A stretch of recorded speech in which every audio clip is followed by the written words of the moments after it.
A couple of weeks ago, we had a guest on this show who was a self-proclaimed anti-fascist leftist.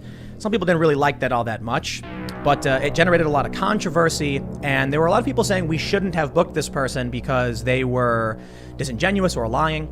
The exact same time, there was a guy who appeared on the Joe Rogan podcast, and we heard very similar things coming from the other direction at Joe Rogan. So I immediately tweeted, let's have him on my show. This crazy guy, Alex Jones. Because they created a UN compact and a global government compact. They signed deals with China to move our jobs there. Who's going to decide who lives and dies? He's like Superman. Let's see another analogy. The first Superman that just came back out, where he's like, Zod goes, these people are inbred and they're scum. He goes, yeah, they are, Zod. You going to decide? You're more inbred than they are. Trump believes the general public should I love that. I can't remember. And have money, inflation for them? How dare you? As an orange or an apple, it's thinner than the skin, the atmosphere, and our biosphere. Either they're seeing another dimension, these are aliens, or somehow our minds are linking up, and maybe there's a controller there who's projecting a mass image. Wait, we got our tin. Oh yes, the tinfoil hat. Who gave these guys my aluminum foil? I don't know. The hell? My kitchen so we can bake cookies and barbecue chicken. I don't bother. Sorry.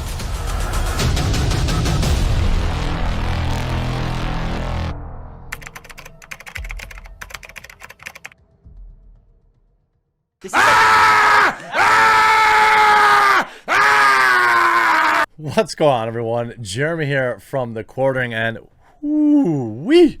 Last night was a wild ride as Tim Pool surprised us by hosting not one but two very interesting characters in both Alex Jones and Michael Malice. The 3+ hour podcast was an exercise for Tim in herding cats and trying to not lose his entire platform.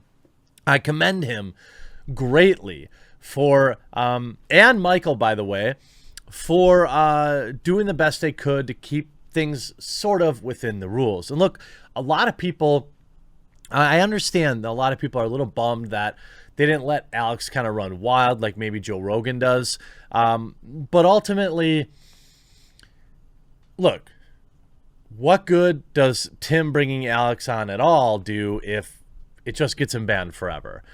Tim's built this platform. I just got to defend. Obviously, I'm friendly with Tim, but you know, Tim's got to protect what he's built. And as much as we'd all like to see Alex just run wild about interdimensional praying mantises drinking blood, I think that Tim did the best he could reining him in. Some say he came off as rude, but look, I understand where he's at. You know, I would love to have Alex on my channel, but I would be afraid of some of the things that might come out of his mouth. Now, I'd have to do it because you can't say you're for free speech and then chicken out. But I understand where he's coming from. He just wants to protect what he's built while also testing the limits, which is exactly what he did.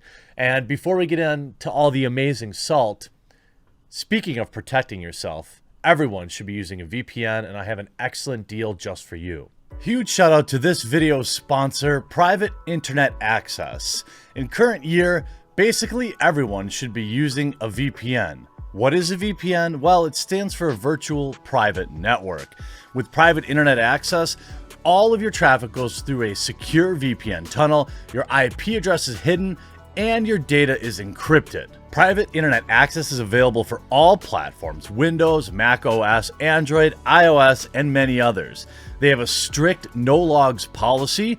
You can use one subscription to protect up to 10 devices at a time. There's a 30-day money-back guarantee, and you can start getting your digital privacy for less than $3 a month. And reviewers love Private Internet Access. CNET rated it as, quote, spectacular, and it got PC Mag's Editor's Choice Award for the past 5 years. You can access geo-restricted content from websites, YouTube included, social media networks, find better deals online, play games blocked in your region, and protect your identity by keeping your data encrypted. Pick up this awesome offer available just to my subscribers. It's located in the pinned comment below as well as the description. Start protecting yourself today.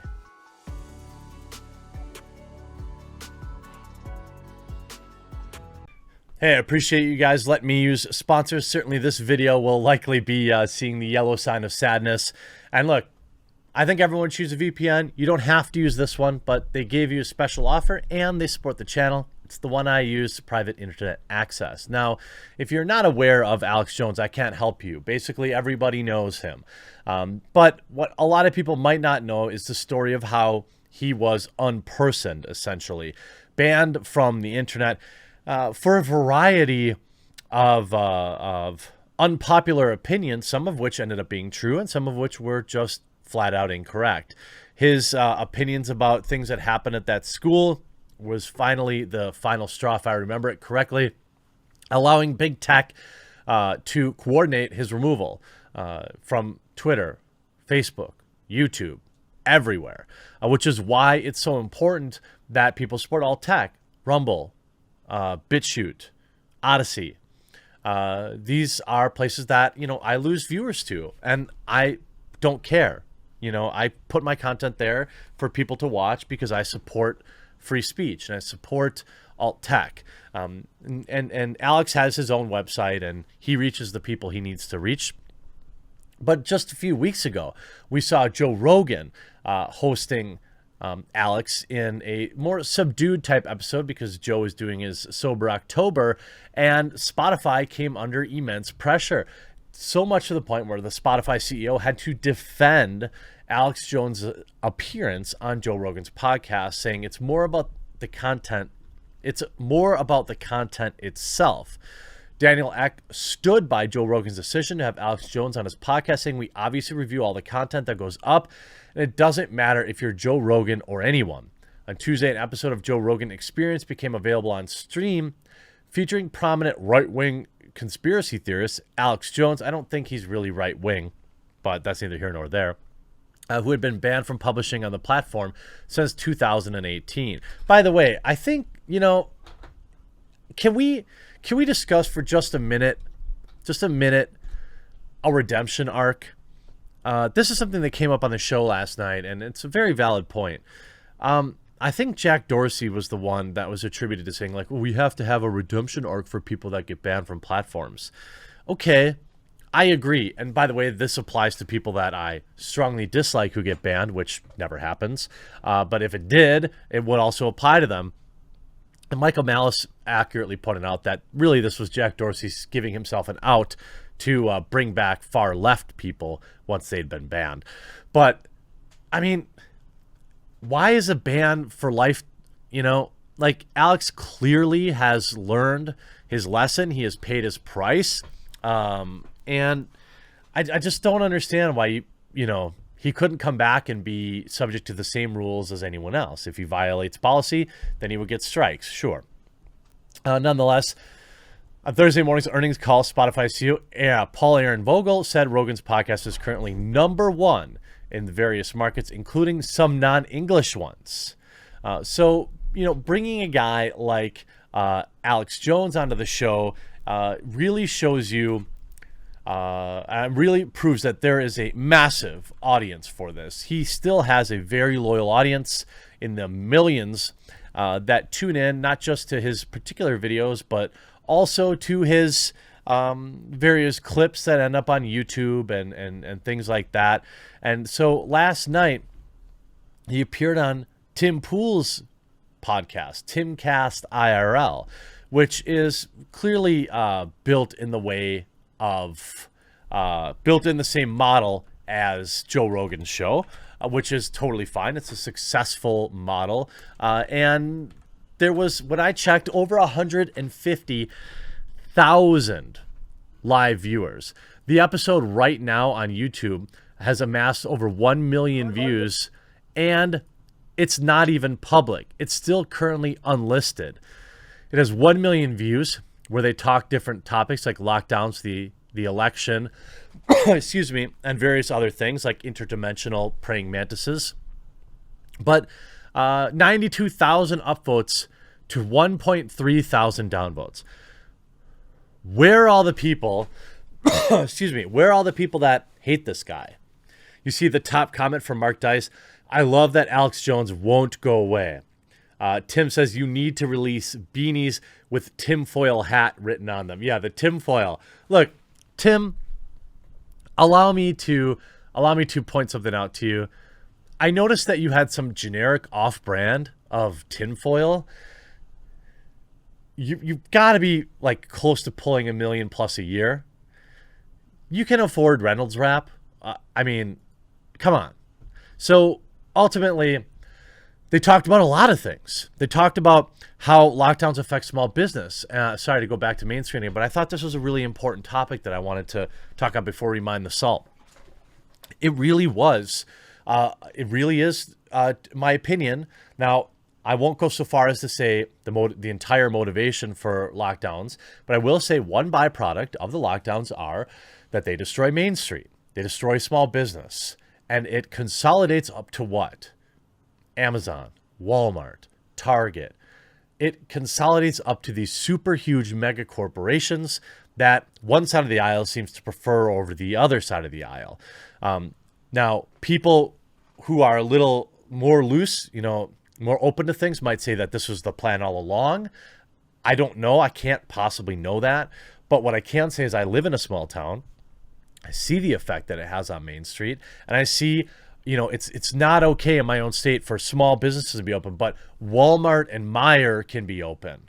It's not okay for them to be open. Amazon can deliver. I mean, yeah, thank goodness during our 2-week lockdown we had Amazon, but still, I mean, nobody got richer during these lockdowns than Jeff Bezos. All right. So don't act like, the lockdowns don't have strong negative effects on people. But not everyone was happy. Again, 92,000 upvotes to just 1,000 downvotes. All right. The world loves Alex Jones. And yeah, of course, he says some crazy things. He said some harmful things. He said some things that are flat out incorrect. But you cannot deny that this man is purely entertaining. Pure entertainment from beginning to end. But Twitter did not like him. Let's see what Peter McCormick has to say with 83,000 followers. He's a filmmaker. BS sells and weak people are selling it. I miss Timcast, the journalist filmmaker. Hopefully this alt-right grifting thing is just a phase. What he really means is, I miss when Tim Pool agreed with my opinions, but now I'm going to just slander him. And then you see him getting roasted in the comments like, Alex Jones is the most entertaining man on earth. It's funny, all this stuff. How about this one? Retweeted at Sean King at Nathan Bernard. Tim Pool just interviewed far-right conspiracy theorist Alex Jones on YouTube. They claim the coup was manufactured by Obama and all this other stuff. Great work spreading. How about this one? Oh, yeah, great work spreading this garbage to millions of people, Timcast. Now, this is Nathan Bernard, who has 30,000 followers and is followed by far leftists and socialists like Rod Breslau. And, again, he also ironically has in his thing that he's a free speech activist when, in fact, he absolutely isn't. Oh, what happened there? He absolutely isn't a free speech activist. And then you have Pim Tool. How about some more salt? Sometimes I legitimately start to feel a small sense of hope about the future. And then I see this dipshit like Timcast platforming conspiracy theorists like Alex Jones. And I quickly reminded that our online media ecosystem is a steaming pile of poo. I mean, you could just not tune in, right? You could just not tune in. My God, Tim Pool is such a grifter. It's impossible to watch the podcast with Alex Jones. I don't like Joe Rogan, but at least it's watchable. Tim's personality is like dirt. Again, salt. Hey, Tim, before you think of giving Alex Jones a platform again, I suggest you take some of this. Anybody that, again, I point out that these people that use the word platform, like, don't give them a platform. These are people you need to look side-eyed at, always. And these are people that you need to understand that are, they're insane. They're insane. They're deplatforming. They're anti-free speech. They are pro-censorship. They are awful, awful people. Now, people are saying the video is shadow banned on YouTube. I can't confirm or deny that. Well, you see, Tim Pool just got banned for having Alex Jones on the show. Serves you right. He wasn't. There was actually a moment of the show where Tim's internet got glitchy right when they were talking about some pretty spicy stuff. It's possible that somebody tried to DDoS. It's possible that YouTube really was throttling, or it's possible, and it's happened plenty of times before on Tim's show, he has a wonky internet connection. Again, Tim, you make enough money, have a dedicated line with a backup internet line running at all times in your house. If I can have one, you can have one, all right? Tim Pool must be banned from YouTube for hosting Alex Jones. No. In fact, unban him. Again, these people aren't used to having their ideas challenged, so they're really weak mentally. They're not used to hearing things that they don't agree with without demanding they be removed from their spaces. They're not used to critical thought as they continue to demand anything that pushes them, asks them to grow, be removed. They are the participation trophy part of really my generation, and they are sad individuals who will die alone. I hope you enjoyed this video. We'll talk to you again real soon.